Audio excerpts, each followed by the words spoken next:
ternyata kadang kita sendiri itu nggak ngeh gitu loh kalau kita itu punya luka masa lalu. Jadi yang kedua, dia itu ada rasa takut untuk membuka lembaran baru, rasa takut untuk punya koneksi baru, relationship yang baru. Bayang nggak sih? Aku ada banget cerita ke aku, Mbak, tahu nggak sih kenapa teman aku tuh itu aja? Karena aku tuh nggak mau memulai pertemanan yang baru yang lain. Kebayang nggak misalnya di rumah pada masa lalunya orang itu tidak pernah mendapat pengakuan kecuali dia memenuhi syarat cukup baik tadi dalam tanda kutip.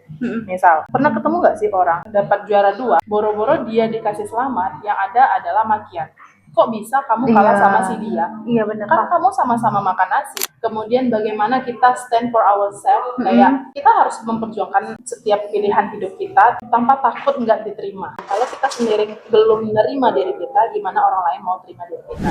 Hari pertama belajar jadi muslimah. Jadi ini tuh section baru. Pokoknya intinya dari section ini adalah Dija dan Arum itu belajar tentang bagaimana menjadi muslimah sejati. Yap, betul. Khususnya dalam mengambil peran sebagai muslimah dalam peradaban. ya, sebagai peradaban. Hope you enjoy this podcast Yes. and this new section. Yang pertama, kita bakalan bahas tentang luka pengasuhan. Oh, oke. Kalau dengar kata luka pengasuhan, kalau kamu gimana aja? Luka pengasuhan itu berarti masa lalu. Masa lalu ya? Masa lalunya lebih ke ketika masa kecil ya. Masa kecil? Iya, ketika masa kecil, karena kita ngebahasnya kan udah di umur-umur yang sudah berpikir ya. Berarti di masa lalu ketika kita bertumbuh, kemudian apa yang menemani proses pertumbuhan kita, masa pengasuhan, poin-poin apa yang membentuk kita pada hari ini, nilai-nilai seperti apa, itu sih. Itu ya, yang digambar. Iya. Tapi, dalam bayangan kamu, kalau kita bicara tentang luka masa lalu, itu apakah selalu tentang kekerasan atau enggak? Kalau aku luka masa lalu juga tentang kekerasan sih, bisa juga tentang pengabaian. Pengabaian. Kekerasan, pengabaian, kemudian karena aku lihatnya tuh luka pengasuhan itu ada dua sisi. Kayak yang terlihat memang itu adalah buah luka kayak kekerasan tadi, ada yang terlihat seperti tidak terluka tapi ternyata terluka seperti pengabaian tadi. Luka tapi tak berdarah. Iya, luka tapi tak berdarah kalau kata orang-orang mateh ya, gitu ya. Benar banget. Jadi ternyata luka pengasuhan itu nggak selalu tentang kekerasan atau tidak selalu apa-apa yang bisa dilihat atau diindra oleh mata. Atau diindra oleh kulit atau apapun itu, ternyata tidak menjadi cukup baik. Itu juga bisa menjadi luka masa lalu atau luka pengasuhan karena tidak diterima.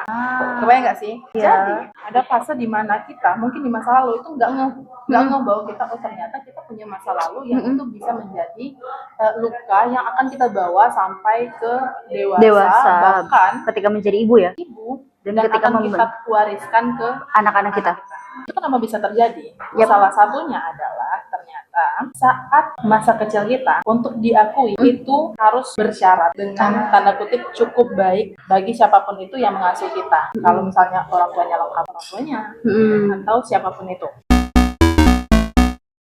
Jadi luka masa lalu yang seperti itu bisa banget loh ternyata itu diturunkan sama generasi selanjutnya. Yang mana? Kenapa bisa kayak gitu? Karena otak kita itu terlalu cerdas untuk ditipu. Otak kita itu tidak bisa membedakan ini benar atau ini salah berdasarkan asumsi secara umum. Tapi dia hanya bisa membenarkan apa yang diri kita anggap benar. Kalau misalnya masa lalu kita based on experience menganggap bahwa sebuah pukulan itu adalah kebenaran. Sebuah pukulan itu adalah kebenaran. Yang terbaik, otak kita itu tidak pernah memberi sinyal bahwa oh ya, pukulan adalah kebenaran. Tapi ketika kita dewasa, cara didik kita ke anak-anak kita melihat pukulan adalah cara melatih atau mendidik anak kita. Kebayang nggak sih? Pertanyaannya, apakah memukul anak itu adalah sebuah kesalahan? Belum tentu. Karena dalam Islam sendiri dibolehkan dalam memukul kalau nggak mau sholat ya. Benar. Tapi pertanyaannya, bagaimana pukulan itu bisa menjadi pembelajaran atau bahkan pada akhirnya pukulan itu menjadi trauma bagi anak. Nah, jadi dalam hal kekerasan kayak gitu ya. Tapi ada orang lain yang memang tidak pernah dipukul sama orang tuanya, tapi dia membawa luka masa lalu pada saat dia sudah dewasa. Misalnya, tidak pernah merasa cukup. Kebayang nggak sih? Dia selalu butuh validasi orang lain karena di rumah pada masa lalunya orang itu tidak pernah mendapat pengakuan kecuali dia memenuhi syarat cukup baik tadi dalam tanda kutip. Misal, pernah ketemu nggak sih orang dapat juara 2, boro-boro dia dikasih selamat, yang ada adalah makian. kok bisa kamu kalah sama si dia? Iya benar. Kan kamu sama-sama makan nasi. Dari siapa? Dari orang tuanya. Nah, luka-luka masa lalu itu mungkin tidak pernah disadari sebelum dia membawa itu pada pendidikan anaknya. Kebayang nggak sih kalau ini dia teruskan ke anaknya, dan anaknya nanti kan akan tumbuh dewasa, sangat kemungkinan besar memiliki keturunan kan, dan itu akan diwariskan berulang. Maka inilah yang kemudian aku lihat ya, ternyata kadang kita sendiri itu nggak ngeh gitu loh kalau kita itu punya luka masa lalu. Bayang ya. Yap. Berarti dengan segala macam bentuk luka itu tadi, itu kalau tidak segera kita selesaikan, itu bakal jadi warisan trauma ke anak-anak kita. Ternyata bukan harta aja yang bisa diwariskan. Bukan trauma hanya harta, bukan hanya hutang, tapi luka, trauma dan luka bisa diwariskan. Betul. Akibatnya nggak sepele tuh. Bener banget. Fatal banget ya. Fatal banget, dan masalahnya itu kita even nggak ngerti loh. Ternyata kita itu tanpa sadar mewariskan itu, karena itu tadi ya, otak kita nggak bisa membedakan kan. Yang kita yakini cara pendidikan terbaik itu adalah ini, dengan pukulan atau dengan compare to other child.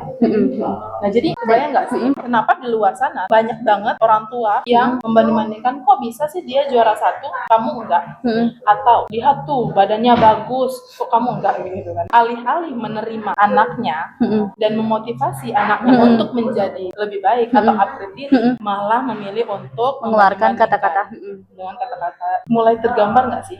Dan di sisi lain ya, saat otak kita itu meyakini itu adalah kebenaran, otak kita itu nggak pernah merekam hal lain sebagai pola asuh. Kebayang nggak? Jadi aku lihatnya ini bakal bisa jadi sesuatu yang bahaya ya kalau tidak segera disadari bahwa luka pengasuhan itu tuh adalah sebuah masalah. Benar. Iya kan? Walaupun wujudnya tidak berdarah-darah tadi. Nah, dimana bakal kita bahas nanti apa sih tanda-tandanya kalau kita punya trauma masa lalu. Nah, sekarang kita bahas kenapa nih luka pengasuhan itu penting untuk dibahas. Selain kita bicara nanti akan membawa trauma dan mewariskan trauma itu kepada anak. Sebelum sejauh itu, ternyata ada hal lain nih, Jam. Luka masa lalu itu tuh bisa mengontrol keputusan kita loh ternyata. Bisa mengontrol kita punya emosi. Sering dengar nggak sih ada namanya mood swing? Iya. Ya kan? Yang ini mood banget. Tiba-tiba sorenya bad mood. Bisa sih berubah-ubah gitu.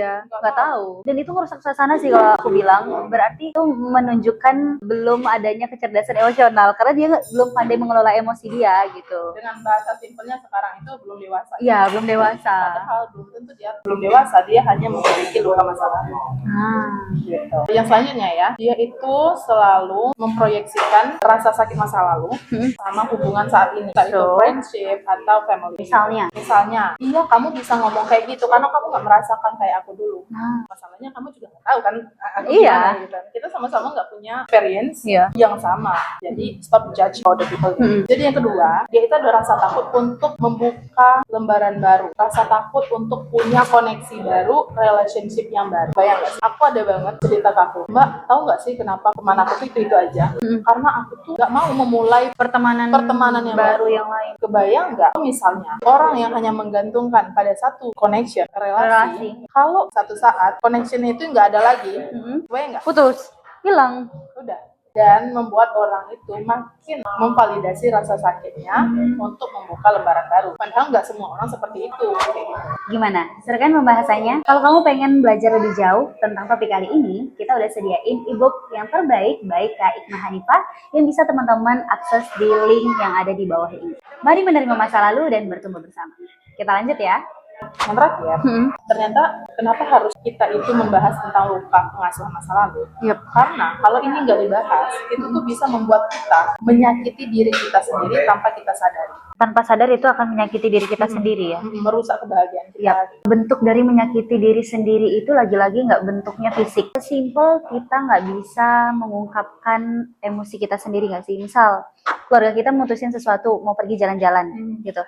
Kita hari ini bakal ke alam, padahal aku sebenarnya pengen ke mall gitu. Tapi karena ada luka masa lalu, ada luka pengasuhan yang terbiasa untuk tidak menyampaikan pendapat atau tidak didengarkan, jadi akhirnya aku tidak mengungkapkan apa yang sebenarnya tidak menjadi kenyamanan untuk aku. Aku nggak bisa jujur, aku nggak nyaman kalau ke alam gitu. Tapi aku oke, kita akan pergi ke alam, padahal hati aku menolak, dan itu menurut aku menyakiti diri sendiri sih. Yang akhirnya jalan-jalan itu bukan untuk saling bahagia semua, tapi karena supaya mereka seneng gitu, bukan supaya aku juga ikut seneng gitu. Iya nggak sih? jatuhnya jadi kayak pura-pura bahagia gitu ya. Iya, pura-pura bahagia. Wow. Wow. Dan itu capek banget loh. Itu capek. Itu capek banget. Itu capek ya. Oke, jujur ya aku nggak relate sama hal ini ya. Oh gitu. Sejujurnya aku nggak relate sama ini karena aku sudah membiasakan diri aku untuk Vokal ya? vokal Dan jujur. stand for myself.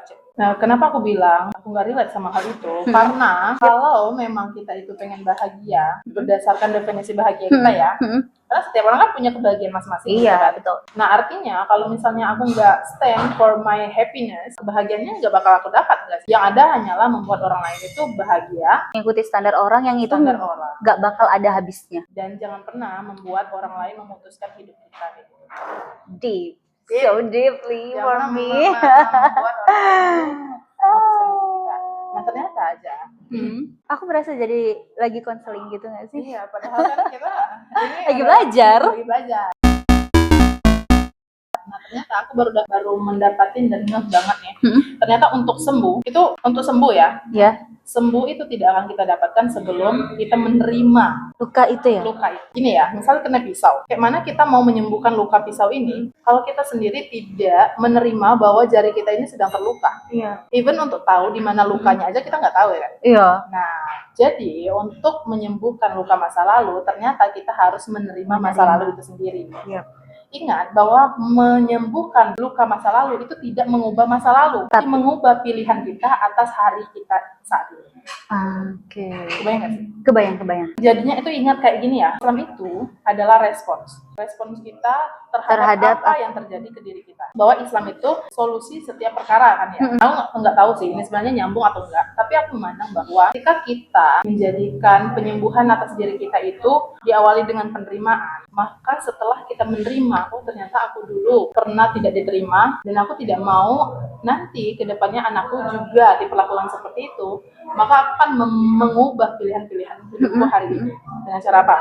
Misalnya aku belajar bagaimana pola emosi, Menjadi ibu parenting ya. Parenting juga bisa, tapi itu masih jauh kalau kita bicara parenting. At least kita bagaimana menerima emosi kita, apa yang kita rasakan. Kemudian bagaimana kita stand for ourselves, kayak kita harus memperjuangkan setiap pilihan hidup kita tanpa takut nggak diterima. Kalau kita sendiri belum menerima diri kita, gimana orang lain mau terima diri kita? Itu adalah awal dari penyembuhan luka pengasuhan. Benar.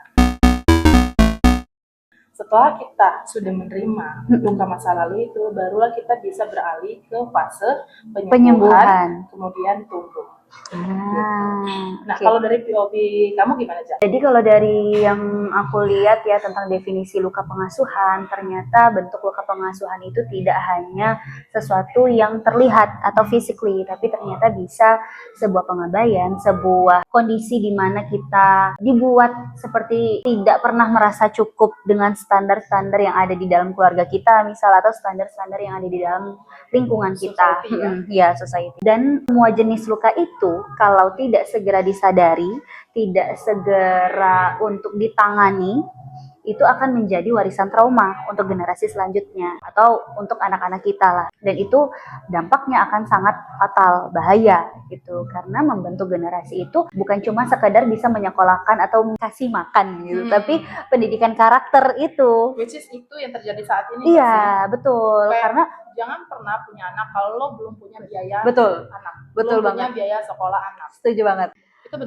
Itu benar, tapi itu bukan satu-satunya. Iya, itu bukan satu-satunya, karena sekolah mahal atau makanan yang bergizi itu tidak menjamin anak kita tumbuh menjadi generasi yang kalau di dalam Islam ya, kita bilangnya ya, muslim sejati gitu. Karena tujuan utama kita mendidik anak atau sebagai rahim peradaban itu adalah mencetak generasi yang islami dengan karakter Islam. Nah, itu dikhawatirkan ketika kita tidak punya kesadaran, punya luka pengasuhan, itu akan menjadi warisan trauma untuk generasi kita. So, segera kita harus lirik ke belakang nih. Oke, apa yang aku alami dulu seperti apa, luka pengasuhan seperti apa, dan maka apa yang harus aku lakukan. Dan terakhir tadi dibahas bahwa untuk menyembuhkan semua jenis luka pengasuhan itu harus penerimaan. Gitu. Gimana mau sembuh? Pertanyaannya, kamu percaya nggak bahwa waktu akan menyembuhkan? Waktu akan menyembuhkan kalau dengan tindakan. Mana tuh maksudnya? Iya, kalau cuman sekedar waktu berjalan aja tanpa ada action untuk menyembuhkan, ya nggak bakal sembuh nggak sih? Tapi kecuali kalau di dalam proses waktu itu kita ada usaha, upaya untuk menyembuhkan, iya waktu akan menyembuhkan. Tapi kalau sekedar seiring berjalannya waktu tanpa ada usaha apapun, apa yang menyembuhkan? Yang ada kayak masalahnya itu belum selesai, kayak menjadi sebuah masalah yang tidak diselesaikan. Dan menurut aku itu harus disembuhkan, harus ada aksi, asik aksi ya, harus ada action. Benar banget tuh, Ja. Dari apa yang aku pelajari, ternyata waktu itu tidak selalu menyembuhkan. Kan? Karena pertama, tadi kita bahas ya, balik lagi yang tadi, bahwa ternyata untuk sembuh itu pertama yang harus kita lakukan adalah menerima masa lalu, menerima luka itu. Yang kedua, setelah kita menerima luka itu, bayang nggak sih yang aku bilang tadi, ketika jari kita itu terluka kena pisau taruhlah, kita harus mengakui bahwa tangan kita ini terluka. First thing first that we have to do is menerima bahwa itu benar ada loh lukanya. Kedua, barulah kita mengambil tindakan dalam bentuk penyembuhan. Katakanlah ketika ada luka mungkin kita kasih obat merah, sebelumnya kita cuci dulu, bersihkan dulu gitu kan. Karena takutnya ada bakteri yang membuat malah jadi makin parah.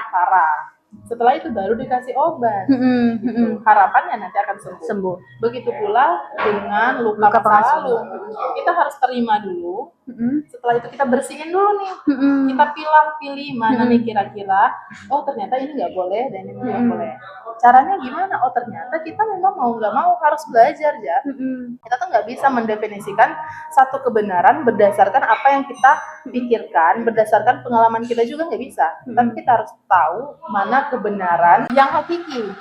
Gimana sih maksudnya kebenaran hakiki? Oh ternyata kebenaran hakiki itu nggak bisa berdasarkan kata si anu. Nggak bisa, karena setiap manusia itu punya pola pikir dan keyakinan yang berbeda-beda. Cara pandang yang beda-beda. Maka kita perlu yang namanya kebenaran dari sang pemilik atau sang pencipta manusia itu sendiri. Nah, dalam hal ini adalah Allah SWT. Yang kita bisa pahami, kan kita nggak bisa nih langsung ngomong sama atau ngobrol sama Allah ya kan? Careless shock gitu kan. Iya. Nah, artinya yang kita bisa lakukan adalah ngobrol dengan Allah itu lewat wahyu Allah, yaitu Al-Quran, yang mana dibawa oleh Rasulullah SAW lengkap dengan hadis-hadisnya gitu. Ternyata bahwa ingin menyembuhkan luka masa lalu, selain penerimaan, kita juga harus tahu mana yang benar, mana yang salah. Yap. Nah ini berkaitan banget sama peran kita atas penciptaan Allah. Ternyata kayak gitu. Menurut kamu peran kita itu apa? Peran kita sekarang sebagai muslimah berdakwah, kemudian sebagai muslim ya muslimah dengan tanggung jawab dan peran-peran amanah sebagai pengemban dakwah. Itu kan kayak wow, gede banget peran kita kayak gitu. Sebenarnya sesimpel yang aku sampaikan tadi bahwa kebenaran itu berasal dari Allah. Maka kita lihat ya, kan ada tuh Allah menyampaikan peran kita hamba bukan sih? Bukan ya? Akan aku ciptakan kata Allah nih. Artinya ya, tidak akan aku ciptakan jin dan manusia kecuali untuk beribadah kepada Az-Zariyat 5. Nah, ternyata itu adalah lainnya. Adalah garis pembatas kebenaran bagi kita bahwa poinnya itu adalah ibadah ya. Gitu. Poinnya itu adalah ibadah. Maka ketika kita bicara ibadah, kita akan lihat apakah yang kita lakukan ini bentuk dari ibadah atau enggak. Yap. Kebayang nggak sih? Iya, tinggal lagi kita memaknai definisi ibadah itu seperti apa. Dan ingat ya, bahwa mendapatkan luka masa lalu itu bukan berarti bahwa orang tua kita itu jelek. Iya, betul. Bukan berarti orang tua kita itu gagal. Ingat bahwa orang tua kita dan kita itu sama-sama pertama kali hidup di dunia ini. Benar. Kita nggak punya experience tinggal di dunia ini. Betul. Jadi memang wajar banget kalau ada kesalahan atau trial error dalam pengasuhan. Nah, tugas kita adalah kita memandang setiap aktivitas kita itu ibadah, maka pandanglah bahwa masa lalu itu harus diterima, kemudian disembuhkan dengan kebenaran tadi. Iya, betul. Jadinya kita nggak ada saling nuntut atau saling nyalahin nggak sih, Wi? Jadi sebuah validasi atau pembenaran aku gini karena pengasuhan aku. Nggak gitu seharusnya. Tapi ya kita harus cari cara yang tepat ya, sesuai tadi ya, kebenaran hakiki untuk menyembuhkan luka-luka itu, tidak untuk saling menyalahkan atau saling menuntut, tapi jadikan sebuah pelajaran ya. Kebayang nggak sih kalau orang tua kita tidak melakukan kesalahan itu, artinya kita yang akan melakukan kesalahan itu. Untuk besar kemungkinan, kebayang nggak sih maksudnya gini, atas dasar kesalahan atau kekeliruan pola asuh mungkin masa lalu, maka itu akan menjadi sebuah learning atau pembelajaran untuk kita untuk tidak mengulanginya, ya kan? Iya, benar. Artinya orang tua kita itu sudah membantu kita naik satu tangga Iya. untuk tidak memaksimalkan energi kita naik ke tangga yang selanjutnya. Ini terlalu besar gapnya. Iya, betul. Justru dengan pelajaran itu memudahkan kita loh. Iya, benar. Oh, jadi kalau jadi orang tua nanti aku nggak boleh ngomong kayak gini. Kalau jadi orang tua aku nggak boleh ngomong kayak gini. Karena aku tahu rasanya enggak. Iya, betul. Keren ya. Masya Allah. Jadi jangan saling salahkan, guys. Kalau kamu masih merasa sulit untuk menerima masa lalu, kamu bisa banget untuk gunakan daily journal yang udah kita siapkan di link deskripsi, dan itu adalah e-book terbaik dari Kak Ikma Hanifa yang bisa bantu kamu untuk memahami perasaan kamu. So, accept yourself and get healing together. Kita lanjut ya. Next, nah jadi ada lagi nih Kak. Ya. Ini baru kita masuk ke poin gimana sih kita bisa tahu kalau kita itu punya trauma atau punya luka pengasuhan masa lalu. Yap. Salah satunya, ini aku bakalan kasih contoh 4 ya. Saat kita merasa tidak dipedulikan atau tidak diperhatikan. Ketika misalnya pola itu terulang, maka bisa jadi kita punya trauma atau punya luka pengasuhan atau punya luka masa lalu. Tidak dipedulikan. Kedua, kalau kita sulit untuk mengekspresikan diri. Benar banget kayak yang kamu bilang di awal tadi ya kan. Oh, bisa jadi itu tanda-tanda kalau kita punya luka masa lalu. Yang ketiga, setiap orang itu punya rumah masing-masing. Kebayang nggak rumah yang aku maksud? Tempat aman kan? Pernah lihat nggak sih orang yang dihukum atas kesalahan yang sebenarnya itu nggak salah-salah banget, tapi kok kayak dibesar-besarkan dengan hukuman yang sangat berat sehingga kita lupa akan rasa aman. Kita lupa kita punya rumah. Aku kemarin lewat TikTok aku ya, katanya dia itu tokoh lah kayak gitu kan. Tapi dia memukuli istrinya dan anaknya itu melihat. Padahal itu kesalahan yang sebenarnya kayak diada-adakan. Misalnya lupa taruh tempat sampah. Pele ya sebenarnya. Iya, dan dipukulnya tuh bener-bener kayak bertubi-tubi gitu ya. Lebam-lebam. Ya Allah. Nah itu mungkin memang yang dilakukan pada istrinya kan. Tapi luka itu bisa diterima oleh anaknya kayak gitu, membuat dia lupa akan rasa aman. Nah yang terakhir, jika seseorang itu dibesarkan dengan harapan yang begitu tinggi sampai membuat dia itu menjadi orang yang useless gitu loh dalam tanda kutip, kalau dia tidak achieve apa yang orang inginkan atau apa yang orang harapkan gitu ya. Nah kalau misalnya kita merasa punya kayak gitu, mungkin kita bisa melihat lagi nih ke masa lalu, dan saat kita merasakan itu, terima bahwa itu adalah luka masa lalu kita agar memutus yang terjadi ke depannya akan menjadi rantai untuk anak kita. Warisan trauma tadi ya. Benar-benar. Nah, pertanyaannya gimana sih caranya kita untuk sembuh dari luka masa lalu, Ja? Kalau menurut kamu gimana? Cara sembuh dari luka masa lalu itu adalah belajar. Belajar gimana nih maksudnya? Belajar yang pertama itu penerimaan tadi itu belajar sih. Karena kita nggak serta-merta langsung bisa menerima semua luka-luka, karena luka itu nggak cuma satu nggak sih? Nah, ada banyak luka dan itu perlu proses belajar. Dan di proses belajar itu kita juga harus belajar untuk menyembuhkan luka sesuai dengan yang kebenaran hakiki tadi. Belajarnya di situ sih. Dan ternyata memaafkan itu bukan berarti kita melupakan. Iya. Dan nggak bisa instan. Ingat bahwa kita luka itu bukan karena satu kondisi, bukan karena satu kali masalah lah. Kayak gitu. Dan itu by time. Betul. Maka untuk sembuh itu juga butuh waktu. Pertama yang harus kita lakukan adalah jangan buru-buru untuk bisa memaafkan. Walaupun kalau misalnya ada tuh bilang katanya udah memaafkan, tapi kok malah nggak bisa komunikasi lagi nih sama orang tersebut. Ingat bahwa memaafkan itu tidak sama dengan melupakan. Dan yang paling penting adalah jadilah teman terbaik untuk diri kita sendiri. Pernah lihat kan, aku banyak banget nemuin orang itu yang nggak bisa memutuskan apapun untuk dirinya sendiri, even itu adalah memilih baju. Separah itu? Ada. Kemudian nggak bisa enjoy their life atau waktu liburnya dalam kesendirian. Seperti aku. Terus. Ingat ya, kalau kita sendiri tidak bisa berteman dengan diri kita sendiri, bayangin orang lain bisa nggak sih berteman sama kita? Enggak. Ternyata untuk sembuh, kita juga perlu jadi teman terbaik bagi diri kita sendiri dan teman paling setia untuk diri kita sendiri. Dan terakhir, Yap. ingat bahwa kamu itu bukanlah masa lalu kamu. Kamu tidak sama dengan masa lalu kamu. Oke. Kamu adalah pilihan-pilihan yang kamu ambil hari ini. Dan itu yang akan menentukan kita ke depannya. Oke. Maksudnya adalah masa lalu jadikan pelajaran, masa depan kita pilih hari ini. Oke, paham. Ada penutup nggak dari kamu? Aduh, tiba-tiba ditembak nih emang.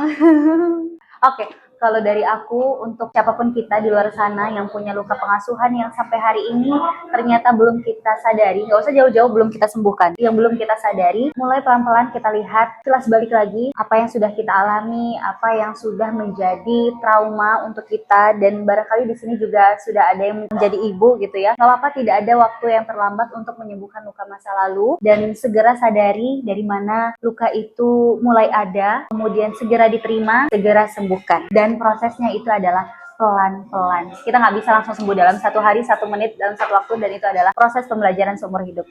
Itu aja sih. Itu aja dari aku, Arum. Dari aku, Khadijah, dan itu adalah pelajaran hari pertama. Bye. Assalamualaikum warahmatullahi wabarakatuh. Bye-bye.